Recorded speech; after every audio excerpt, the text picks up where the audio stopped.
Il n'y a aucune méthode aujourd'hui qui existe dans la langue arabe qui va te proposer autant d'exercices en termes de quantité et en termes de qualité. Ça n'existe pas. Sur les 3 niveaux, dans les 3 volumes du livre en tout cas, sur lesquels repose la formation, il y a quasiment 700 exercices. Et 700 exercices, pas pris à droite et à gauche dans des livres que j'ai copiés. 700 exercices créés de A jusqu'à Z. Chaque exercice, chaque ligne, chaque mot, chaque lettre a été pensé pour correspondre à un public bien précis. J'ai tout créé, tout inventé en termes d'exo, spécialement pour cette méthode-là. Incroyable. Aujourd'hui, j'ai l'honneur et le plaisir de recevoir Khalil pour un interview. Ce monsieur a lancé il y a quelques années un truc inédit, une académie pour les francophones, une académie pour apprendre la langue arabe. J'ai plein de questions à te poser sur cette académie, mais à toi aussi Khalil, je veux que tu te présentes, je veux connaître ton parcours. La première question que j'ai envie de te poser, c'est est-ce que tu sais parler l'arabe depuis que tu es tout petit ou tu as appris ça par la suite? Ah, pas du tout. Tu sais, moi, quand j'ai commencé dans la langue arabe, ça va. J'y connaissais strictement rien. Tu parlais à la maison de Daléja et tout? On parlait marocain, je suis d'origine marocaine, on parlait aussi beaucoup français, mais franchement sur l'arabe je connaissais rien. Et quand tu dis l'arabe, c'est l'arabe littéraire? Alors ça on y reviendra par la suite, mais l'arabe littéraire, et nous on parlait un arabe dialectal, et surtout un dialecte en particulier, marocain. Okay. Mais sur l'arabe littéraire, celui qu'on a dans les infos, dans les livres, etc., rien, walou. Okay. L'arabe marocain, il se rapproche beaucoup du littéraire par rapport aux autres pays? Sur certains aspects, oui, sur d'autres beaucoup moins. Et puis c'est une langue aussi qui a été beaucoup mélangée à d'autres langues comme le français, donc ça a beaucoup modifié. Et tout dépend de quel Marocain. C'est Casablanca, Marrakech, Agadir, il y a tellement de différences. Mais non, ça se rapproche dans une certaine mesure. Moi, je pense à titre personnel qu'il y a des dialectes qui sont beaucoup plus proches de l'arabe littéraire que le marocain, mais bon, après ça, c'est… Tu as commencé à apprendre la langue arabe à quel âge? Ça a vraiment commencé, j'avais 14 ou 15 ans. Au début, c'est parti d'une frustration. Ok. Un truc tout bête, c'est vraiment parti d'une frustration. À la maison, on regardait les chaînes arabes, comme tous les rebeux qui avaient une parabole, le tapsil, comme on l'appelle, l'assiette, avec la parabole. Et mon père regardait beaucoup les chaînes d'infos, et surtout la chaîne Al Jazeera, qui à ce moment-là venait à peine d'être lancée. On est en quelle année là? Fin des années 90. Ah ouais, l'actualité mondiale, on est au max. Voilà. 98, Coupe du Monde, 99, etc. Ouais. Je crois que ça avait commencé en 96 Al Jazeera. Bref, il regardait beaucoup ça. Et en fait, moi, j'avais une frustration. Et depuis tout petit, il y a toujours un truc que j'ai eu, c'est que j'ai toujours été ultra curieux. Et quand je ne comprends pas, la première chose que je fais, c'est que j'essaie de comprendre. D'accord. C'est très bizarre et parfois ça pousse même, j'allais dire, à l'acharnement. C'est ce qui s'est passé avec l'arabe. Donc je ne comprenais pas, j'étais frustré. Et donc ça ne me mettait pas bien, on va dire. Bon, je ne dis pas que j'en dormais pas, peut-être pas abusé quand même, mais j'avais une frustration. Et donc au début, je me suis dit, tu sais quoi, je vais demander à ma mère si elle peut m'apprendre l'arabe, mais littéraire, pas dialecte marocain. On a essayé. Bon, l'aventure, elle a duré 10 minutes. En plus, ça s'énerve très vite. Hein. C'est même pas. En fait, je me suis vite rendu compte qu'en réalité, c'est un métier. Ça ne s'improvise pas. Tu ne peux pas enseigner une langue comme ça. Exactement. Donc là, il a fallu trouver des moyens pour pouvoir apprendre. Ça a pris un petit peu de temps. Donc, c'est de demander. Peut-être on va à la librairie, on essaie de trouver des choses. À l'époque, il n'y avait rien pour apprendre l'arabe pour les francophones. Et en tout cas, l'aventure, elle a commencé comme ça. D'accord. Et après, ça a évolué, mais au début, c'était comme ça. Oh, ok. Et, moi, pour la petite parenthèse, je sais que c'est toi qui as interviewé et je sais que cette académie, à part toute origine, à toute religion, etc. Moi, pour mon cas personnel, c'est quand je vais à la mosquée, par exemple, surtout pendant le ramadan, les prières, elles sont longues. Je vois des gens, ils sont pris d'émotion, etc. en entendant la lecture qui est en arabe du Coran. Ouais. Et moi, tu vois, surtout plus jeune, je me disais, waouh, je passe à côté d'un truc, je sais même pas en fait. Et en fait, c'est vraiment ça qui me donne envie d'apprendre la langue arabe. C'est on y reviendra aussi, mais l'objectif religieux, plein de gens veulent apprendre la langue arabe pour des questions religieuses. Et c'est peut-être même une majorité de mon expérience de ce que je vois sur l'apprentissage de la langue arabe. Ceux qui veulent apprendre l'arabe pour d'autres raisons, en fait, c'est une minorité. D'accord. Franchement, on doit dire, il y a peut-être sur tout le marché, entre guillemets, de l'apprentissage de la langue arabe de manière générale, qu'il soit économique ou pas. Peut-être 80-90%, c'est pour des raisons religieuses, d'autres moins. Okay. Peut-être parfois, dans certains milieux, on peut monter à 15-20%. D'accord. Mais la plupart, c'est pour des raisons religieuses. C'est une bonne motivation. Après, c'est une motivation qui peut être considérée comme une autre. C'est une bonne motivation. Mais on en reparlera sans doute après. Mais Toi, quand tu as commencé à apprendre l'arabe, quelles difficultés tu as rencontrées au début? le problème au début, c'est que, c'est comme je te disais, on est à la fin des années 90. Il n'y a absolument quasiment aucune méthode pour apprendre la langue arabe pour les francophones. Donc, même en allant à la librairie, on se rend compte qu'il n'y a vraiment pas grand-chose. Et puis, on ne connaissait pas les grandes bibliothèques où on aurait pu trouver éventuellement des livres vraiment spécialisés. Moi, j'ai grandi à Argenteuil, donc on allait dans les librairies qu'on connaissait, pas très loin, juste à côté, à Colombes, ailleurs. Et la première fois même que j'ai découvert qu'il y avait des librairies dans Paris, à Couronne, ça a mis des années. Ok. Donc au début, tu vois, il y a rien. La vraie difficulté au départ, c'est juste l'accès à des sources pour pouvoir apprendre. D'accord. On n'a vraiment rien. Et quelques temps plus tard, en fait, j'ai découvert une méthode que la plupart de ceux qui apprennent l'arabe connaissent. C'est les tomes de Médine. Ouais. Donc les tomes qui sont enseignés à l'université islamique de Médine. Mais au début, fin 90, début 2000, ces livres ne se vendent nulle part. Si tu as de la chance, tu connais un type qui a été à l'université de Médine ou quelqu'un qui connaît quelqu'un qui connaît quelqu'un qui y a été et qui par chance avait ramené ses livres avec lui quand il est rentré en France. Et tu photocopies, etc. Et si tu le trouves, faut qu'il te le prête, tu fais des photocopies, mais au début, il n'y a rien. Et donc en fait, on a réussi à se procurer les 2 premiers tomes, je crois, de la méthode, mais c'était mission quasiment impossible. Et puis, c'est parce qu'il y avait une connaissance, un type qui parce qu'on était jeunes, je te parle de là, on avait 14, 15, 16 ans, qui bossait quelque part, qui nous avait proposé de pouvoir nous imprimer les manuels, les tomes à son boulot, à son taf. Donc, on a pu en avoir quelques exemplaires comme ça gratuitement. Mais on parle vraiment d'une époque où apprendre l'arabe, c'est le parcours du combattant, il n'y a rien pour apprendre. C'est-à-dire, toi, tu as appris la langue arabe, tu t'es initié dans la langue arabe à travers les livres de Médine. À travers les tomes de Médine. Et je vais même te raconter comment c'est passé au début. Parce que même, il y a plein de gens qui me demandent, même quand j'enseigne, je suis leur prof, comment tu as appris l'arabe, comment c'est passé, etc. Moi, j'ai appris l'arabe dans ma chambre, chez moi, tout seul, à Argenteuil. Incroyable. Voilà. C'est tout, j'ai ça. Tout seul, j'avais pu récupérer ces bouquins-là, cahiers, stylos, il n'y avait même pas d'ordinateur. Mais comment tu faisais pour comprendre la leçon En fait, c'est le problème. Quand tu apprends tout seul, toute la difficulté est là. C'est-à-dire qu'au début, ce qui était bien avec les tomes de Médine, c'est que vu que c'est une méthode qui se veut universelle, ils insistent essentiellement sur des exemples assez basiques, avec 2-3 schémas vraiment, pour que l'idée essentielle soit retenue. Ok. Pour ceux qui ne savent pas, les tomes de Médine, ce n'est pas des livres en français. C'est des livres qui sont uniquement en arabe et qui sont faits pour tout le monde. Qui sont faits pour tout le monde. En fait, pour bien comprendre ce que c'est, l'université islamique de Médine en Arabie Saoudite enseigne la langue arabe à des gens du monde entier. Qui ne vont pas s'amuser à faire des livres pour les Chinois, pour les Français, pour les Anglais, pour les... Ouais.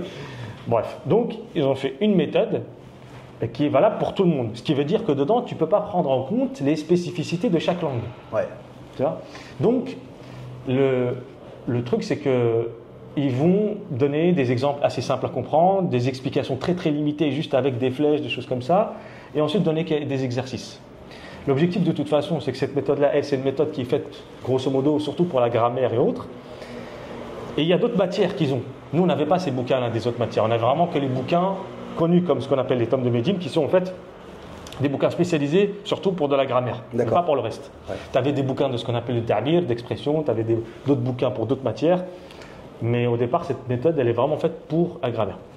Et donc, comme je te disais, moi, je suis là, tout seul, et je fais ça surtout la nuit, ça n'a pas changé. Et ce que j'arrive à comprendre, tant mieux. Ce que j'arrive pas à comprendre, j'essaie de demander à des gens qui peut-être connaissent un peu mieux l'arabe. Okay. J'ai redemandé à ma mère. Ça, même résultat, ça n'a rien donné. Mais après, il y avait d'autres personnes éventuellement qui... Et parfois, ils expliquaient, donnaient des bonnes explications, des fois des moins bonnes explications. De toute façon, je vais te dire, au début, le truc, c'est que pendant un certain moment, même pendant un long moment, il y a plein de choses que j'avais mal comprises. Okay. Mais en fait, tu t'en fous parce que tu te dis, sur ce que j'ai appris, même s'il y a 10% de fautes. Voilà, c'est pas grave, j'ai 30% d'erreurs, 20% d'erreurs, 50% d'erreurs. En fait, moi je pense qu'à ce moment-là, il y a peut-être 80% de bien compris, 20 à 30% peut-être d'erreurs Ouais. de mes compréhensions, ou parfois de compréhension plus limitée, que j'ai compris des années après. D'accord. Mais tu te dis, c'est pas grave. En fait, moi, j'étais pas un idéaliste, pragmatique.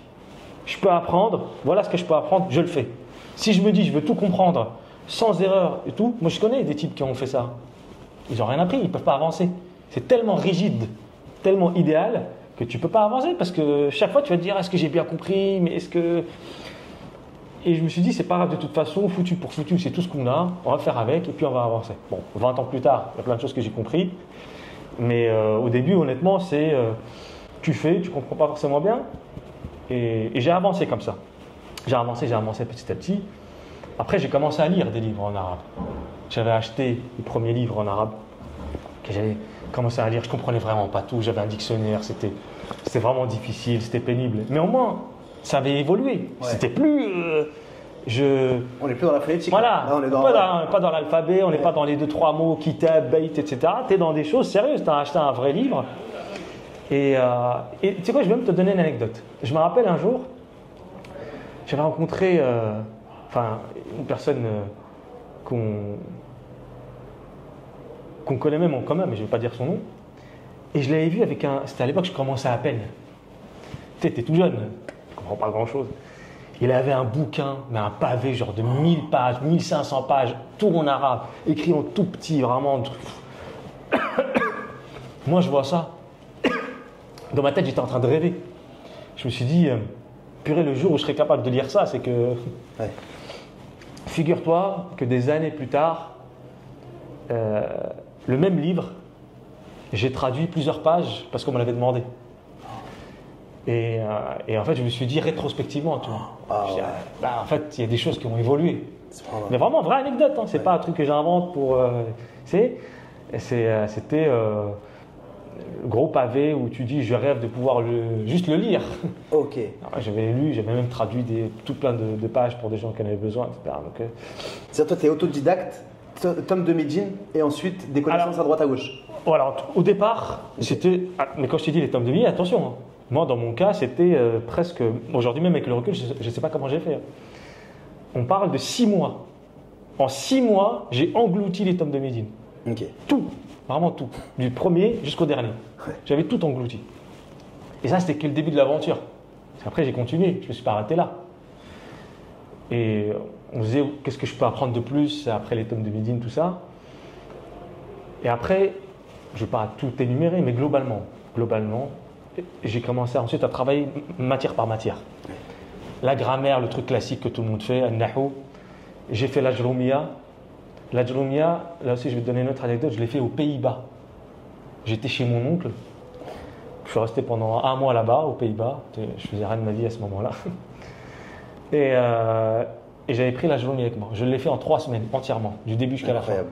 Analyse. La Jérômia, c'est après le tome 4. En général, on considère que c'est après. En fait, c'est un livre pour débutants, pour les Ok. arabophones. Mais quand tu n'es pas arabophone, c'est un livre assez intéressant à faire. Puis c'est un livre classique d'un auteur de la région justement du Maroc actuel qui s'appelle Ibn Ajurrum. Donc c'était intéressant à faire. Je l'ai même enseigné il n'y a pas si longtemps. L'année dernière, je l'ai enseigné à quelques élèves qui voulaient le faire.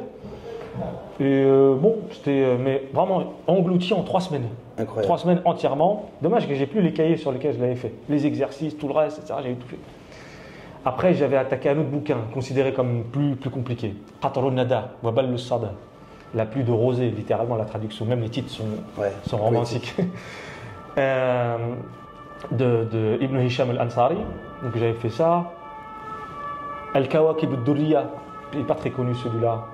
Et que j'avais fait plus ou moins en même temps, on va dire, avec celui-ci. Après, j'ai continué avec le grand classique de la grammaire arabe du grand savant Ibn Malik, andalou, al-Andalousi, Ibn Malik al-Andalousi du 7e siècle. Et donc l'Alfiya Ibn Malik, c'est considéré comme le top du top Ouais. dans la grammaire. Une fois que tu as fait ça, c'est terminé. Ouais, t'as fini le jeu. Alors, après ça, il n'y a plus rien, tu peux. Après, il y avait d'autres bouquins, même que j'utilise encore aujourd'hui, Jami' ad-Durr sur l'Arabie, etc. Mais ça, c'était pour la partie strictement grammaire. D'accord. Mais moi, je me suis dit, je ne vais pas m'arrêter là. Ouais. Donc après, j'ai fait d'autres domaines. En ce qui concerne le sarf, j'ai fait que du sarf pur.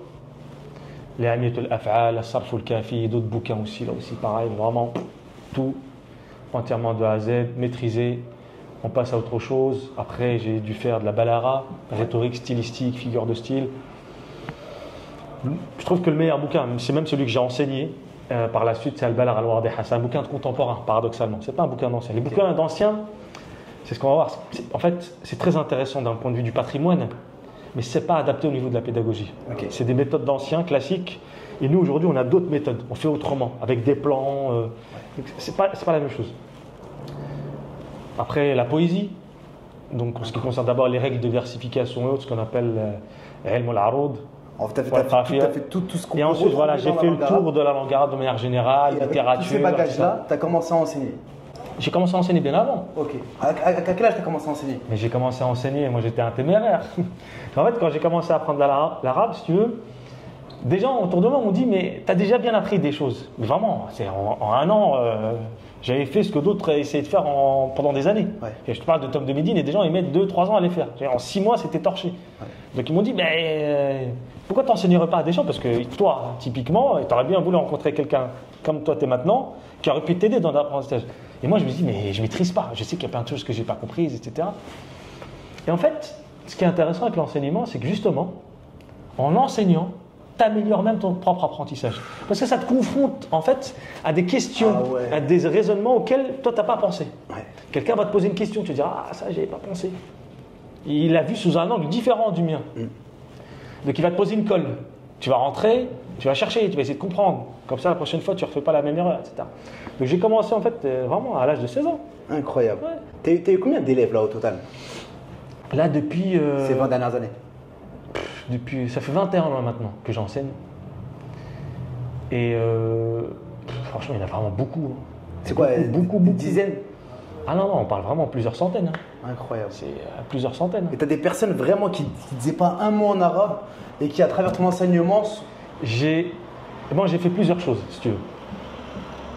J'ai enseigné à des personnes qui avaient un profil, on va dire, plutôt classique, soit qui savaient déjà lire, donc ils ont appris l'alphabet et qui ensuite ont continué. Et la plupart de mes élèves, c'était des gens comme ça. Moi, j'ai commencé à enseigner l'alphabet que très tard. Parce qu'au début, ça ne m'intéressait pas. Je trouvais ça trop pénible à faire. Je préfère les récupérer d'abord, une fois qu'ils savent déjà lire et écrire. Ensuite, j'enseigne. Et donc, la plupart, c'était comme ça. Et j'ai vraiment le parcours classique. J'en ai d'autres, c'est ce que j'appelle les rescapés. Ce sont tous les gens qui ont appris l'arabe avec des personnes ou des méthodes avec qui ils n'ont rien appris. Okay. Et donc c'est moi, ils venaient chez moi, j'étais un peu leur sauveteur. J'étais la croix rouge de la langue arabe, tu vois. Ouais. Et j'en ai récupéré plein comme ça. Et parfois c'était même d'autres personnes qui me les envoyaient, et ils venaient. Parce qu'ils se disent, avec lui au moins tu vas avancer. Ouais. C'est sûr et certain, tu atteins les objectifs. Donc vraiment, et on faisait le programme, on s'y tenait. On avait un programme d'un an, on le faisait, et puis c'était terminé. Donc des gens que j'ai récupérés de quasiment zéro, on va dire, que j'ai formés entièrement. Et les dernières expériences que j'ai eues, moi j'avais un programme, quand je faisais des cours en présentiel, que j'ai arrêté aujourd'hui, j'ai un programme sur 5 ans. Incroyable. Donc l'alphabet de ça au début pour ceux qui voulaient le faire, mais surtout après, j'enseignais donc mes propres livres, dont on pourra parler après, pendant 2 ans. Et ensuite, on faisait par thématique. Grammaire, ensuite morphologie, et donc Nahou, et Arabe, Sarf. Après Balara, après on faisait poésie, Aroud, Qafiya, Shi'r de manière générale, et on faisait à la fin, la dernière année, Tarikh al-Adab al-Arabi, histoire de la littérature arabe. Okay. Donc on découvrait tout le patrimoine littéraire arabe, dans ces grandes lignes. Les auteurs andalous, les auteurs abbassides, Omeyyades, la littérature moderne, qui sont les grands auteurs. Okay. Ah oui, c'est le but. Les grands courants, comme on a en français. Le romantisme, la Renaissance, on va dire arabe, etc. Bref, il y a des périodes. Comme pour la littérature française. Donc le but, c'était de leur faire découvrir tout ça.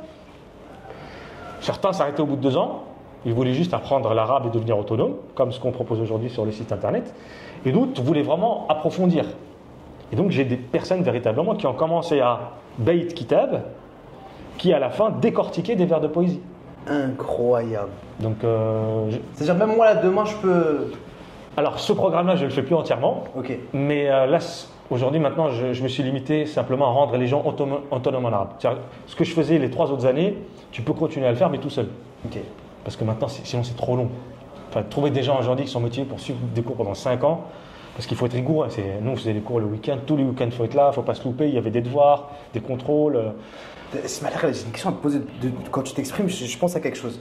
Toi qui as étudié l'arabe de bout en bout, qu'est-ce qui te passionne le plus dans la langue arabe? C'est une question compliquée, mais je dirais, c'est la force qu'a la langue arabe dans sa manière, dans le style dont elle va exprimer tout plein de choses. Cette force-là, et je dis pas ça parce que j'enseigne l'arabe, je parle d'autres langues, j'ai jamais vu ça dans une autre langue. Cette force, c'est, contrairement à ce que beaucoup de gens pensent, la langue arabe est une langue très affective, très romancée. Elle prend vraiment avec les tripes, il y a des tournures, il y a des mots, il y a un style que je ne retrouve pas ailleurs. Et toute cette force de caractère, cette force, c'est-à-dire très affective, qui prend et qu'on retrouve dans la littérature de manière générale, qu'on retrouve dans la poésie, que d'autres on peut retrouver aussi sur d'autres terrains, comme sur les textes religieux, etc. Il y a des choses que l'arabe a et que je trouve, enfin, de ce que je connais, peu de langues ont. Et ça, on le voit en évoluant petit à petit sur la langue. Et honnêtement, c'est incroyable. Aujourd'hui, par pure passion, ça m'arrive plein de fois de lire des passages. Je lis plein de livres, en français, en anglais, en arabe, tout ça. Mais je vais lire des passages qui se veulent extrêmement littéraires, de la poésie. Et à chaque fois, je suis frappé par les images comment elles sont exprimées, la force des mots, leur agencement. C'est des choses qui sont très très difficiles à trouver ailleurs. Et pourtant, je lis, même en français. Et honnêtement, c'est incroyable. Et ça, c'est quelque chose dont on peut profiter que lorsqu'on a quand même une certaine maîtrise de la langue, qui ne sont pas accessibles au départ. Okay. Mais en tout cas, le but, l'idéal, il est là et on peut l'atteindre. J'en suis la preuve vivante, donc c'est possible. Tout le monde peut le faire en soi. Là, j'ai fait le vrai journaliste, j'ai pris des questions et je vais te poser. La première question, Khalil, c'est on voit que l'anglais est à l'international. On voit des applications pour traduire, etc. Est-ce qu'il est encore vraiment important d'apprendre la langue arabe? La langue arabe, déjà, c'est 400 millions de locuteurs dans le monde. Dialecte et littéral inclus. Je ne fais pas de différence entre les deux. C'est 400 millions. Incroyable. C'est peut-être la 4e langue la plus parlée au monde. Après l'anglais, l'espagnol, enfin le mandarin, chinois, quoi, anglais et espagnol. Donc rien que ça, déjà, ça devrait te donner un ordre d'idée. Enfin, maintenant, le problème, c'est que l'arabe, elle a une mauvaise image. Alors que tu dis, normalement, c'est une des langues les plus parlées au monde. Il y a des gens qui vont apprendre le finnois qui est parlé en Finlande. Et puis, quoi, j'ai pas envie d'être irrespectueux envers la Finlande et le finlandais, enfin le finnois. J'ai même moi-même été en Finlande, mais c'est une meilleure image que l'arabe. Ouais. Alors que l'arabe, c'est des siècles et des siècles d'histoire, de patrimoine, de culture et tout. Mais bon, c'est la mauvaise image, amalgame, islam, arabe, terrorisme, et j'en passe, ce qui fait que les gens... Mais ça commence à changer petit à petit. Mais pourquoi il est important? Déjà, rien que pour, comme je t'ai dit, le nombre de locuteurs dans le monde qu'il peut y avoir, le patrimoine qu'il y a, la culture. Et puis aujourd'hui, maintenant, il y a pas mal de gens qui commencent à voyager beaucoup dans les pays arabes. Et ils se rendent compte de la difficulté. Il y a des pays, si tu parles pas arabe, tu lis même pas les panneaux. Donc c'est bien de savoir parler anglais, mais quand tu vois un panneau stop, RIF, il y a 2 lettres, tu es incapable de les lire. Tu risques l'accident. Mais surtout, tu as l'air d'un con, tu te dis, je ne suis même pas capable de. Bon, tu reconnais le logo. Ouais. Mais franchement, ça fait. Surtout quand toi-même, tu es d'origine arabe, d'un pays du Maghreb ou ailleurs. Tu te dis, c'est mes origines, je ne maîtrise même pas ça. Donc rien que ça doit être une raison suffisante. Et après, pour les autres, franchement, il y a un tel patrimoine, une telle culture. C'est une des rares langues qui a un patrimoine aussi important. Il y a très peu de langues qui peuvent rivaliser. 15 siècles au minimum de patrimoine littéraire, culturel, etc. 15 siècles minimum. Incroyable. Si ce n'est plus. On va trouver d'autres langues qui ont le même patrimoine. Et avec des éléments qui n'ont pas beaucoup évolué. Surtout ça qui est intéressant. Okay. Donc tu te dis, tu peux comprendre pas mal de choses. Bien sûr, il y a toujours des subtilités. Mais je te parlais tout à l'heure de grammaire. La grammaire arabe, elle n'a pas bougé depuis le 8e siècle. C'est la même qu'aujourd'hui. Rien. C'est déjà bien fixé. Incroyable. La plupart des gens qui nous regardent un peu comme moi, la question qu'on a envie de te poser, c'est ça a l'air d'être dur quand même d'apprendre la langue arabe. On dirait parler arabe, c'est inaccessible, c'est un rêve. je pense que les gens aussi, parfois ils se racontent des histoires à eux-mêmes. Apprendre la langue arabe, il y a des particularités, mais c'est comme n'importe quelle autre chose que tu vas apprendre. C'est pas un truc que tu peux acquérir comme ça en te réveillant un matin et puis il faut du travail. Comme tout. Il faut travailler, tu n'as rien sans rien. C'est les Anglais qui disent, c'est pas de l'arabe là pour le coup, no pain, no gain. Pas de souffrance, pas de résultat. C'est exactement la même chose. J'ai des gens qui ont appris la langue arabe très rapidement. D'autres, comme tu dis, qui ont passé 10 ans. Pour moi, moi j'ai déjà eu des élèves qui sont venus me voir et me disent, moi j'ai déjà fait 6 ans d'arabe, comme si c'était une fierté. Mais en fait, je dis, mais gars, 6 ans d'arabe, tu devrais avoir honte en fait presque, tu vois, parce que tu auras dû terminer. Ah bah oui. On ne devrait pas être là en face de l'autre pour que j'essaie d'encore t'apprendre l'arabe. Donc il y a un problème. Et franchement, une bonne période d'apprentissage, je trouve, moi, 2 ans, tu vois, ça me paraît bien pour. Mais sérieusement. Est-ce que tu parles, quand tu dis 2 ans, tu parles aux arabophones qui ont quelques notions grâce au dialecte, etc., ou tu parles vraiment à tout le monde, à des Français, des Amazirs, Il ne faut pas croire qu'être d'origine arabe, ça va t'aider en langue arabe. Ça, c'est le truc, c'est pas vrai du tout. Au contraire, parfois même, c'est même un handicap. Parce que tu mélanges plein de mots avec ton dialecte, tu vas mal les prononcer, et donc parfois venir, j'allais dire, d'une langue qui n'a rien à voir, vierge, page blanche, c'est mieux. Tu peux avoir des difficultés dans la prononciation. On sait tous que le qaf est dur à dire en arabe, que le aïn est dur aussi à dire en arabe. Mais c'est peut-être et encore l'accent, c'est pas grave si tu as un accent. Si tu maîtrises ce que tu dis, on s'en fout. Mais non, franchement, ça, c'est valable pour tout le monde. Et honnêtement, c'est pas plus dur qu'autre chose. Et même, je vais te donner une info. La langue arabe, surtout au niveau de sa grammaire, elle est hyper rationnelle et logique. C'est des mathématiques. Okay. Vraiment. Il n'y a pas de 36 000 exceptions et puis machin. Puis tout. C'est vraiment, ça a été pensé comme un système ultra rationnel et logique. Celui qui a un bon esprit logique et rationnel, la langue arabe, ça va être un jeu d'enfant pour lui. D'accord. Mais toi, ton académie, elle n'est pas en présentiel, elle est en ligne. Est-ce que c'est évident d'apprendre une langue, l'arabe en l'occurrence, en ligne? Aujourd'hui, de toute façon, tu peux quasiment tout apprendre en ligne. La vraie difficulté qu'il y a au niveau de l'arabe, c'est que déjà, nous, on est en France. Et donc, de toute façon, apprendre en présentiel ou en ligne, tu as une seule difficulté qui est valable partout, c'est que tu n'es pas dans un pays arabe où les gens parlent arabe. Il n'y a pas d'immersion. L'application, elle est compliquée. Donc, c'est assez compliqué. Le truc, c'est que le présentiel et en ligne, moi, j'ai fait les deux. La vraie différence, c'est est-ce que les gens sont plus ou moins disciplinés? Certains préfèrent le présentiel. Ils vont dire, moi, si je n'ai pas un cours en présentiel, je ne vais jamais y aller, je ne vais jamais faire. Cela, de toute façon, que ce soit honnêtement en ligne ou en présentiel, j'ai jamais vu de résultat avec eux. D'accord. Parce qu'ils ne sont pas assez rigoureux dans leur apprentissage et pour ça, parfois même, ils passent des années à essayer d'apprendre, ça ne marche jamais. Maintenant, l'apprentissage en ligne, il a des avantages. C'est que tu peux le faire n'importe quand. Tu n'es pas pris par des contraintes d'horaire, de calendrier. Moi, j'ai plein de gens qui ont arrêté au fur et à mesure de leur apprentissage parce qu'il fallait venir tel jour à telle heure. S'ils rataient 1 ou 2 cours, c'était fini pour eux. Le bateau a pris l'eau et puis il fallait revenir l'année d'après. Là, ce qui est bien, c'est que tu te dis, je peux le faire n'importe quand je veux.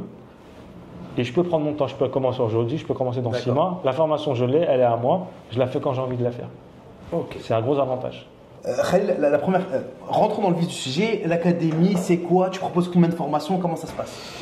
Alors, l'académie, maintenant, c'est un site internet. C'est une plateforme, d'accord, sur internet. Et je propose uniquement 2 formations au niveau de la langue arabe. En fait, 2 formations qui ont peut-être vocation à devenir une seule formation, tu vois. Une formation juste pour l'alphabet, lecture, écriture. Tu apprends les lettres, tu apprends à lire, tu apprends à écrire les voyelles, les premiers chiffres de 0 à 10. Pour toi, c'est balourd, mais pour beaucoup de gens, c'est super important. C'est-à-dire là, cette formation-là, si je fais cette formation, je vais pouvoir déchiffrer et lire arabe. Tu vas pouvoir lire et écrire en arabe. Tu vas rien comprendre, mais tu vas pouvoir lire et écrire. C'est la base pour ensuite continuer. Oh, bien sûr. C'est moi, je me rappelle, des gens me disaient, oui, mais attends, ta formation va pouvoir lire et écrire en arabe, quoi, en l'espace de 1 mois, en 10 séances, c'est fini. Lire et écrire en arabe. Les gens comprennent le français, lire et écrire. Ouais. J'ai pas dit lire et écrire et comprendre. Ouais. Lire et écrire comme les enfants. Même juste lire et écrire, c'est un truc de ouf. Attends, juste. En un mois, c'est réglé. Tu as une formation, il y a 10 séances. J'ai écrit un livre spécialement pour ça. Il y a les exercices dedans, il y a tout, il y a les audios, tu as les cours vidéo, 10 séances. Tu fais tout bien sérieusement. Honnêtement, en un mois, tu sais lire et écrire. Ça veut dire pour celui qui fait son école de journaliste, qui veut apprendre l'arabe, ou celui qui veut lire le Coran, il peut l'ouvrir au bout d'un mois, il lit. Franchement, mais attention, travail sérieux. Ouais. T'as pas commencé à se raconter des histoires. Ouais. Ah, le type, j'ai acheté la formation, Ouais, je fais ça de temps en temps. Non, tu fais ça sérieusement, tu travailles dessus quasiment tous les jours, tu fais tous tes exercices, tu lui consacres le temps qu'il faut, tu t'entraînes un mois. Et de toute façon, c'est des choses que j'ai testées. Ouais. Testées et approuvées. Un mois, tu sais lire et écrire. En déchiffrant et après avec de l'entraînement. C'est bien sûr, mais tout ça, c'est toute proportion gardée. Il ne faut pas s'imaginer que tu vas lire comme un arabophone ou comme un type qui a 20 ans d'arabe dans les jambes. Ça n'a rien à voir. Mais tu vas pouvoir lire. Ouais. Alors c'est sûr, parfois tu hésites, tu bloques un peu, tout ça, mais tu lis. Incroyable. Voilà. Ok, et maintenant parle-moi de la deuxième formation. Pour une fois que tu as appris, grâce à la première formation, tu puisses comprendre ce que tu lis. Alors, là, une fois que tu as fini l'alphabet, que Ouais. ce soit avec moi ou ailleurs, c'est pas grave. L'essentiel, c'est que tu saches lire et écrire. C'est la condition nécessaire pour pouvoir faire l'autre formation.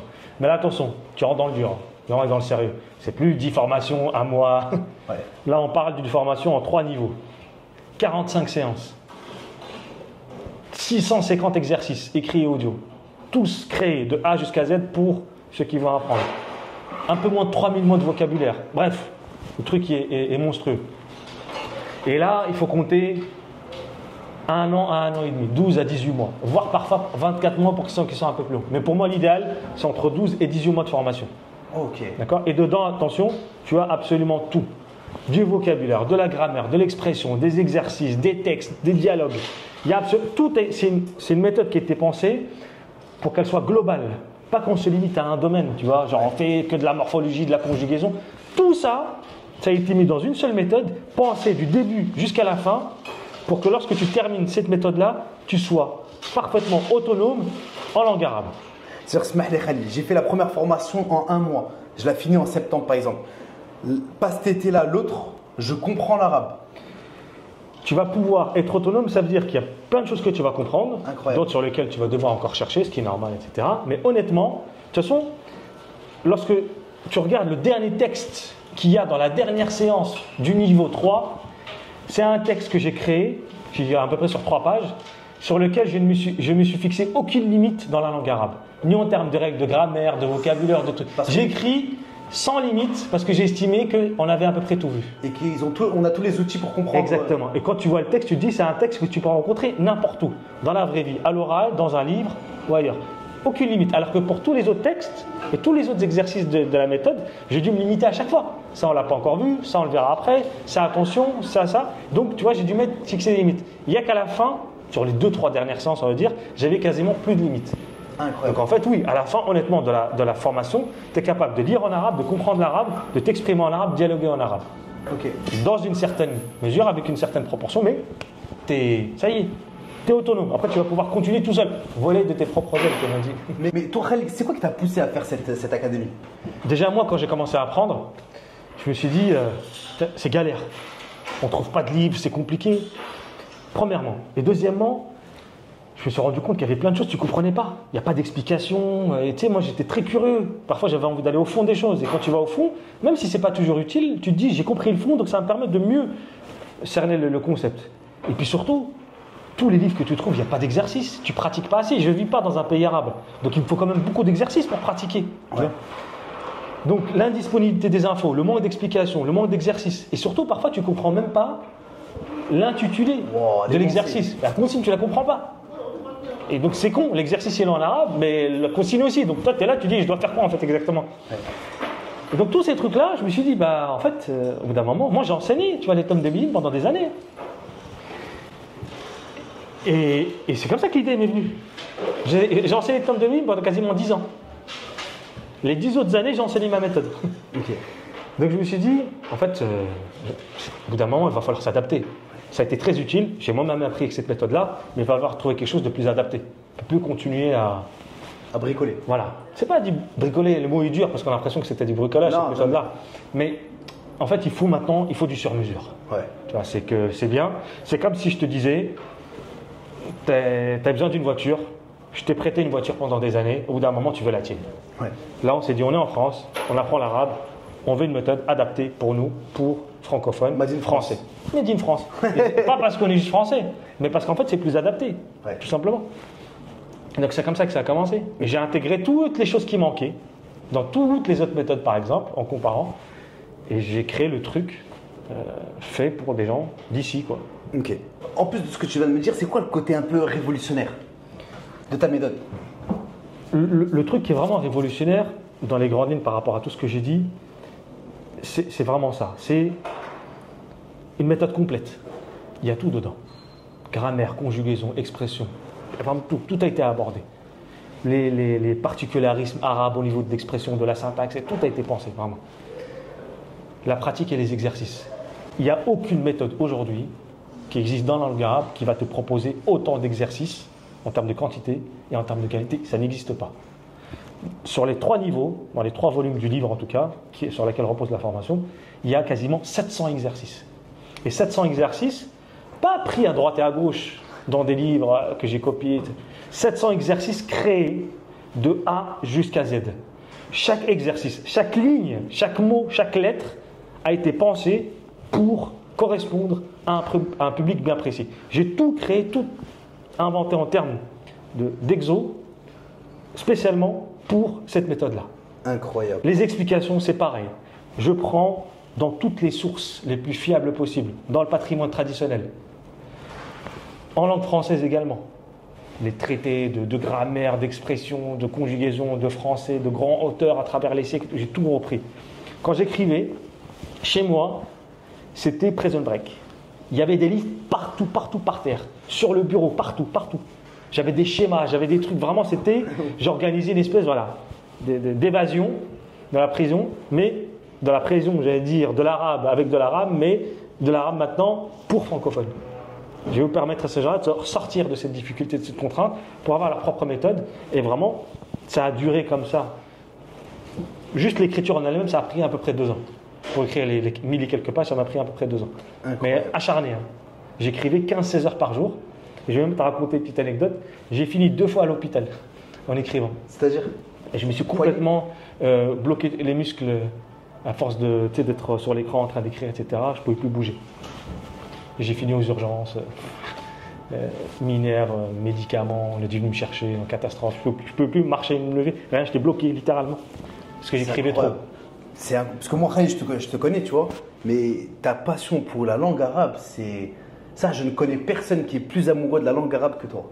Oh, il y en a plein, c'est pas ce qui manque, j'ai d'autres passions aussi. Mais c'est vrai que j'ai peut-être une qualité défaut, j'ai une forme d'acharnement quand je veux un truc. Incroyable. Moi, j'aimerais en savoir un peu plus sur la formation numéro 2. Manuel et traité de la langue arabe. C'est loin en 2 piges, tu comprends l'arabe. Dis-moi un peu plus. Alors, Manuel et traité de langue arabe, en fait, c'est le titre du livre. Qui est à la base de la formation, ce que j'appelle la formation d'arabe approfondie. En fait, il y a 2 formations, formation alphabet, formation lecture-écriture, et la formation approfondie. La formation approfondie, c'est celle qui est censée durer beaucoup plus longtemps et de rendre autonome celui qui apprend la langue arabe. Elle est basée sur un livre. Ce livre, il s'appelle Manuel et traité de langue arabe, c'est celui que j'ai enseigné pendant des années et que j'ai écrit, qui était une solution pour apprendre la langue arabe pour les francophones qui ne veulent plus apprendre avec des livres d'arabe faits pour les arabophones. Ce qui est très paradoxal, mais ça existe. Et donc, il y a 3 volumes, 15 séances par volume.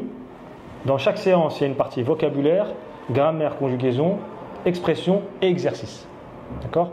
Elles sont toutes structurées de la même manière et à peu près de même taille.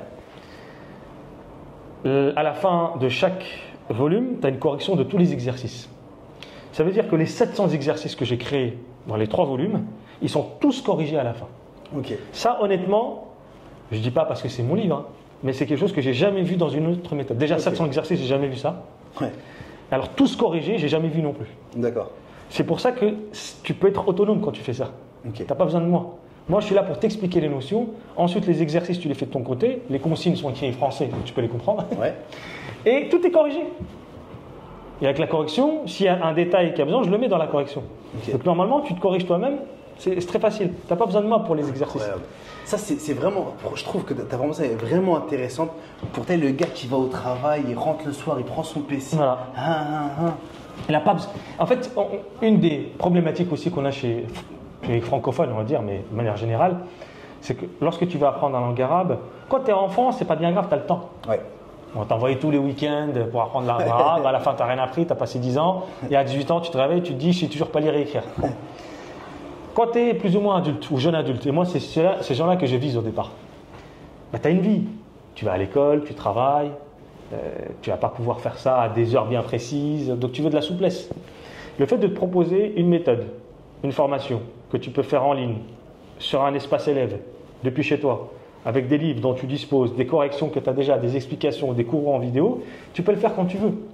C'est cette souplesse-là qui va faire que tu vas pouvoir apprendre sans être contraint par un calendrier, par un planning, et aussi par presque une prison où tu vas devoir payer chaque année dans un institut pour apprendre parce qu'à chaque fois tu ne tiens pas le rythme. Ok. Bah, tout ça c'est terminé. Tu as une formation, tu la fais quand tu veux, comme tu veux, au rythme que tu veux. Et t'en disposes à vie, en tout cas si tu prends, si tu souscris à vie. D'accord. Tu es tranquille. Et donc tu n'as plus besoin de qui que ce soit pour pouvoir avancer. Tout est à ta disposition depuis ton ordinateur, ton téléphone, ton Tablette. smartphone, tablette. Incroyable. Et comment c'est structuré la formation? En fait, une fois que tu prends la formation, Ouais. tu as un espace élève. Tu vas sur le site academielangara.fr, tu as marqué mon espace, tu cliques, tu te connectes. Tu rentres des identifiants, ton mot de passe, et là tu arrives sur ce qu'on appelle l'espace élève. Dans l'espace élève, tu as les deux formations, alphabet, approfondi. Imaginons que tu es sur la formation approfondie, tu vas cliquer, et là tu as les trois niveaux. Niveau 1, niveau 2, niveau 3. Tu cliques sur chaque niveau. Si tu cliques sur le niveau 1, tu vas avoir les vidéos de cours, le manuel sous format numérique, plus format papier si tu en as aussi, et les audios. Les vidéos, bah, tu as tous les cours, niveau par niveau. Niveau 1, tu as les 15 séances. Attends. Ça veut dire que tu as les cours à l'écrit et tout, mais tu as même des vidéos pour accompagner. Ah oui, sinon ça sert à rien. La formation. Ça, t'as fait plusieurs épisodes où tu te filmes, tu parles, C'est ça. En fait, j'ai filmé les cours. Incroyable. Face caméra, j'ai les éléments sur écran d'explication. Tu me vois, tu as les éléments d'explication, tu as un vrai cours en fait. Il n'y a plus besoin d'être dans une salle de classe en présentiel comme on le faisait avant. En fait, aujourd'hui, tu ne peux plus te permettre de faire ça. Il y a des gens qui peuvent encore le faire, mais la plupart, ils ne peuvent plus. Donc maintenant, tu t'assieds sur ton bureau, sur ton canapé, sur ton lit, où tu veux, tu prends ton écran, tu cliques, le cours, le manuel, et c'est parti. Ah ouais. Et à la fin, comme si tu as le manuel avec les exercices dessus, la correction dessus, et en plus, il y a des exercices audio et des textes de lecture en audio. Tout ça, ça a été enregistré. Je les ai enregistrés. Les exercices audio, je les ai enregistrés par audio. Les textes, je les ai lus également. Comme ça te permet aussi de bien prononcer. Parce que c'est bien de savoir lire, mais tu ne sais pas si tu lis correctement à ce moment-là. Donc en fait, tous les textes sont lus et les exercices audio avec des dictées. Et tout ça a été enregistré. Donc tout ça, tu l'as dans l'espace élève et tu y as accès quand tu veux. Il suffit juste de te connecter. Tu m'as bien eu quand même, Khaïl. Hein. Ça, je suis venu pour un interview, je me retrouvais à souscrire à un truc. Ça, en 2 pays, elle est belle, franchement, elle est belle. Moi, j'ai quelques petites notions en arabe, mais je pense un truc comme ça. Vraiment, tout, je te dis franchement, tout a été pensé du début jusqu'à la fin pour que tu puisses apprendre et tu puisses le faire de ton côté tout seul et devenir autonome à la fin. Ok. Voilà. Et en plus, si vraiment en cas de problème, il y a l'adresse mail, il y a un numéro de téléphone aussi sur lequel on peut me contacter. Donc si je peux expliquer certaines choses, bon, le but c'est pas que ça devienne un cours personnel. Mais parfois ça m'arrive, on m'envoie des messages. Ah, t'as même. Allez, tu peux même. Si j'ai certaines questions, je peux te consulter. Dans la mesure du raisonnable, bien sûr, parce qu'il ne faut pas que ça devienne un cours particulier. Ouais. Mais ça m'arrive, parfois même pour l'alphabet. Des gens, ils n'ont pas compris un truc dans le livre, dans la méthode, dans le cours. Ils vont m'envoyer un message, je leur explique, c'est normal. Donc, je suis disponible pour pouvoir répondre à certaines questions, tant que c'est de temps en temps, parce qu'il y a des choses qui ne sont pas très bien comprises. Mais.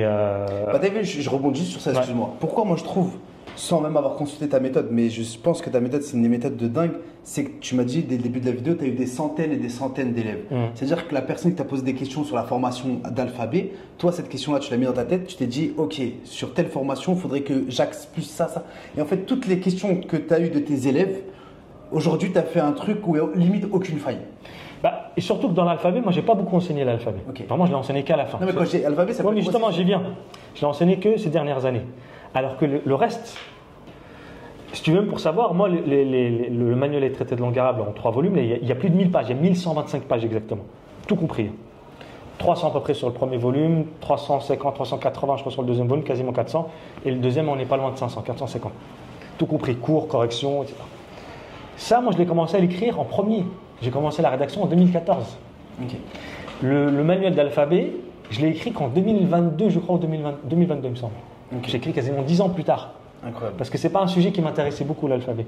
Mais Et je me suis dit, vu que je veux penser une méthode globale, il faut quand même que je le fasse. Donc je l'ai fait. Et même le bouquin d'alphabet, c'est un bouquin qui fait à peu près 120 pages.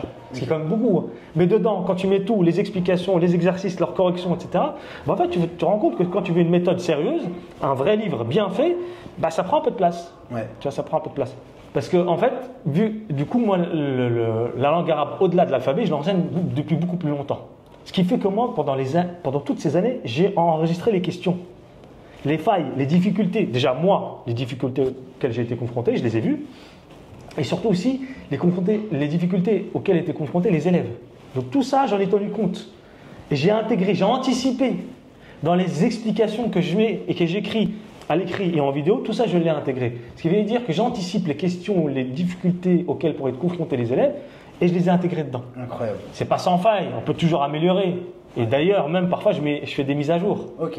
Mais globalement, il y a suffisamment de recul pour se dire j'ai essayé de penser au maximum de choses. J'ai une vision très très large pour faire en sorte que tout soit pensé, anticipé grâce à ça. J'adopte ta formation. Quels sont tes conseils? Quels conseils tu me donnerais? Moi, le conseil que je donne, c'est celui que j'ai toujours donné depuis 20 ans maintenant. Il faut être sérieux dans ta méthode, la rigueur. Si tu n'es pas rigoureux, ça ne marchera pas. En fait, moi, je ne fais pas de miracle. Je ne suis pas un sorcier. Pas arriver, tu prends la formation et tu rentres chez toi, et ça va tomber du ciel. J'apporte une méthode, un livre, des cours, des exercices, des corrigés, mais je fais que 50% du chemin. Et je vais même être honnête avec toi. Tout le travail que je fournis, alors en réalité, ça représente que 30% du chemin. Le reste, c'est toi. C'est pas moi. Tu as beau avoir la meilleure méthode du monde. Si tu ne fais pas l'effort nécessaire, tu n'apprendras rien. Par contre, si tu as la bonne méthode et que tu fais un effort, le combo des deux, là, c'est exceptionnel. Parce que parfois, malheureusement, certains font beaucoup d'efforts, ils font les 70%, mais ils n'ont pas les petits 20-30%. Donc, parce que la méthode n'est pas terrible, elle n'est pas adaptée, il n'y comprend rien, le pauvre. Donc là, en fait, moi, ma partie, c'est 30-40%, peut-être tout au plus. Avec tout ce que ça comporte. Mais le reste, c'est l'élève. Il faut être rigoureux, sérieux, régulier. Et rien lâcher. Rien lâcher, c'est hyper important. 12 mois, 18 mois, ça paraît pas long. Mais quand tu es dedans, qu'il faut être sérieux, on le voit tous, il y a plein de gens qui ont essayé d'apprendre. Ils lâchent tous. C'est pour ça qu'ils n'apprennent pas parce que l'arabe est difficile. Mais en fait, tu peux les mettre dans n'importe quel domaine, ce sera le même résultat. Arabe, anglais, maths, physique, ce que tu veux, histoire, et ils auront les mêmes résultats parce qu'ils ne sont pas travailleurs. Moi, Khalil, là, je pose une question qui a un peu rien à voir. Moi, personnellement, si demain je veux me perfectionner dans l'arabe, ça, c'est pour rien d'autre que le côté religieux. Moi, c'est personnel, c'est le truc qui me fait le plus vibrer. Et la question que je vais te poser, c'est si demain je fais ta méthode, est-ce que derrière l'imam, est-ce que quand je lis du Coran, je peux vraiment comprendre le sens des mots et ça peut transpercer mon cœur plus que peut-être maintenant? Alors, le truc, c'est qu'au départ, la plupart des méthodes qui viennent du monde arabe, elles sont très orientées religieux.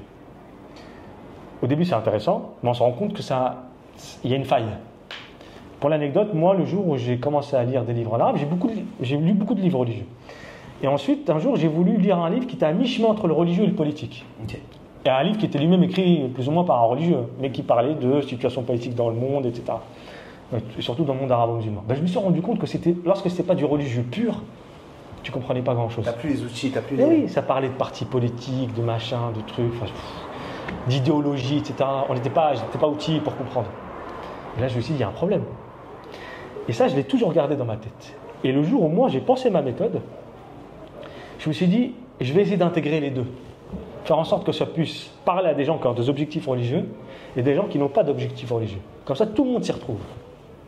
Donc j'ai tenu compte de la réalité du monde arabe-musulman, qui est un monde profondément musulman et profondément arabe.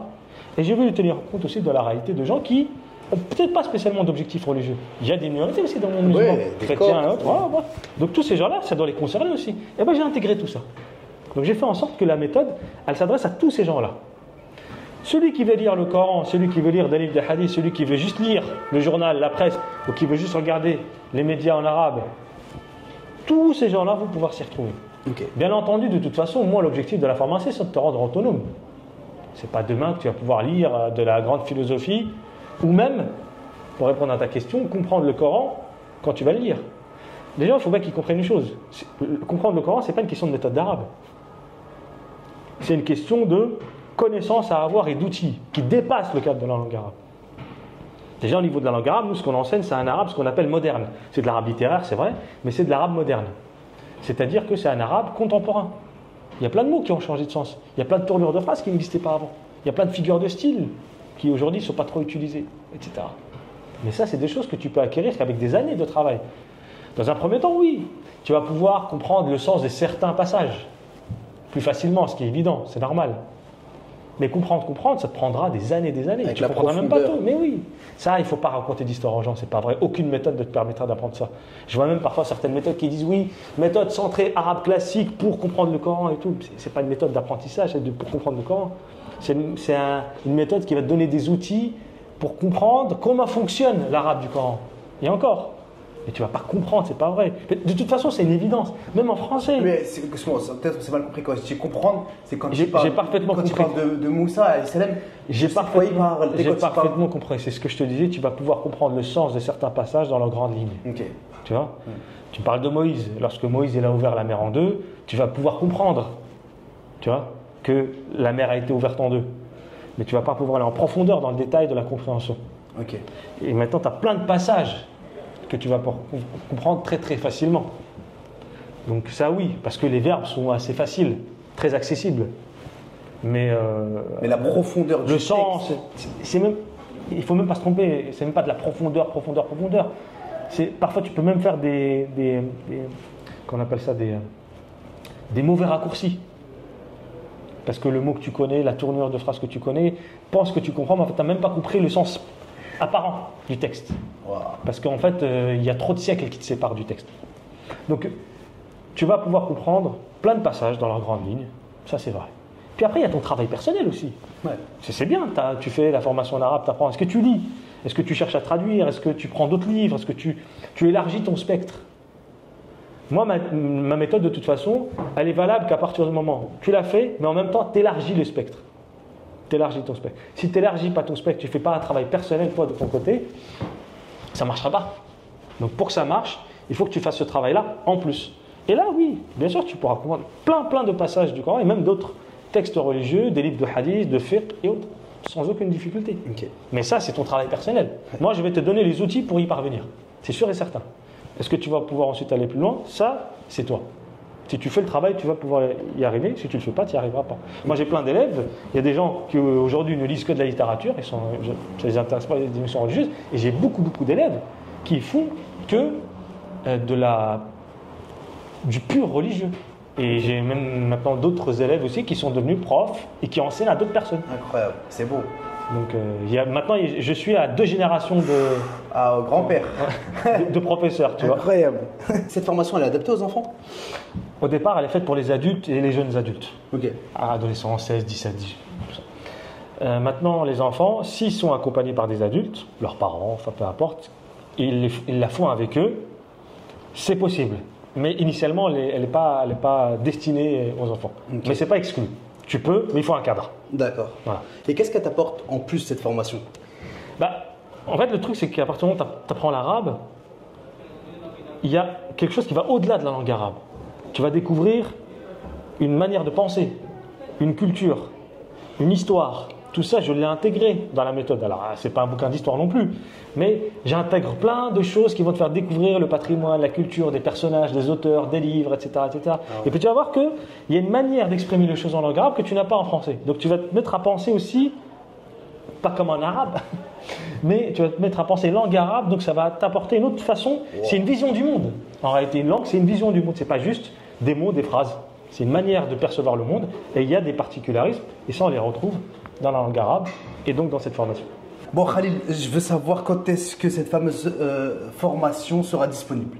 Elle est déjà disponible sur Internet et sur le site. Donc tu vas sur le site Internet, formation, inscription, il y a plusieurs rubriques, peu importe.